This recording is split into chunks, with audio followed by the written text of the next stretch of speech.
షోకి ఎటువంటి పర్మిషన్ తీసుకోలేదు. లెటర్ అయితే మాకు ఇచ్చారు, కానీ అలాగే ఆయన రావద్దని మేము ఇచ్చిన లెటర్ మాత్రం వాళ్ళు చూపించలేదని చెప్తున్నారు. ఆ లెటరే ఇది.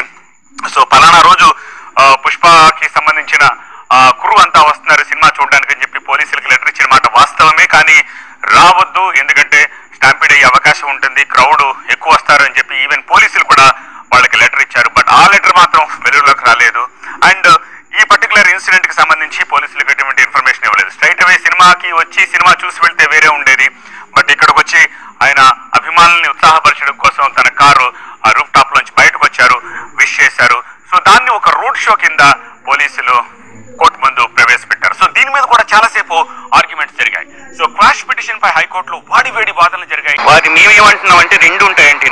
ప్రథమంగా నా వాదన ఏంటంటే ఇది కల్పబుల్ హోమిసైడ్ కాదు, మా అయితే ఇది నెగ్లిజెన్స్ అవుతుంది. అంటే culpable homicide not amounting to murder, అది ఏదైతే సెక్షన్ వాళ్ళు అప్లై చేస్తున్నారో ఆ సెక్షన్ లో రెండు ఇంగ్రీడియంట్స్ ఉంటాయి. నాకు ఇంటెన్షన్ ఉండాలి చంపేందుకు, నాలెడ్జ్ ఉండాలి వాళ్ళు చనిపోతారని చెప్పేసి. ఆ రెండు నాకు లేవు కాబట్టి అట్ ద మోస్ట్ ఇది నెగ్లిజెన్స్ అవుతుందని చెప్పేసి నేను వాదన ఇవ్వడం జరిగింది. షారుఖ్ ఖాన్ కేసులో ఏదైతుందో నెగ్లిజెన్స్ కూడా ఉండదు అని చెప్పేసి ఇంతకుముందు గుజరాత్ హైకోర్టు ఇవ్వడం జరిగింది. అవన్నీ బండి సంజయ్ కూడా వాళ్ళు ప్రాసిక్యూషన్ అని చెప్పినారు వాళ్ళ తరఫు నుంచి. ఇది వేరే కేసు ఉంది, బండి సంజయ్ కేసు అని చెప్పినారు. హైకోర్టు బేసికలీ ఏంటంటే అర్నబ్ గోస్వామి కేసు యొక్క ప్రిన్సిపల్ ని చేసుకుంటూ మోస్ట్ ఇంపార్టెంట్ ఈ క్వాష్ పిటిషన్ ఎప్పుడు వస్తాం మేము హైకోర్టుకి. క్వాష్ పిటిషన్ అంటే ఒక ఎఫ్ఐఆర్ కంప్లైంట్ లో కానీ మనం ఆరోపణలు చదివినట్టయితే కేసు లేదు అని చెప్తేనే హైకోర్టు క్వాష్ చేస్తుంది. ఈ కేసులో ఏదైతే సెక్షన్స్ పెట్టినారో, కఠినమైన సెక్షన్స్ పెట్టినారో ఆ సెక్షన్స్ ఏదైతుందో ఈ కేసుకి సరైన అంటే ఈ సెక్షన్ అట్రాక్ట్ కాదని మేము వాదన ఇచ్చినాము. ప్రైమా ఫేసే అంటే అది ఫస్ట్ ఇన్సెన్స్ హైకోర్టు ఏకీభవించింది. 2 వారాల తర్వాత ఏదైతుందో మళ్ళీ కేసుని వాయిదా వేయడం జరిగింది.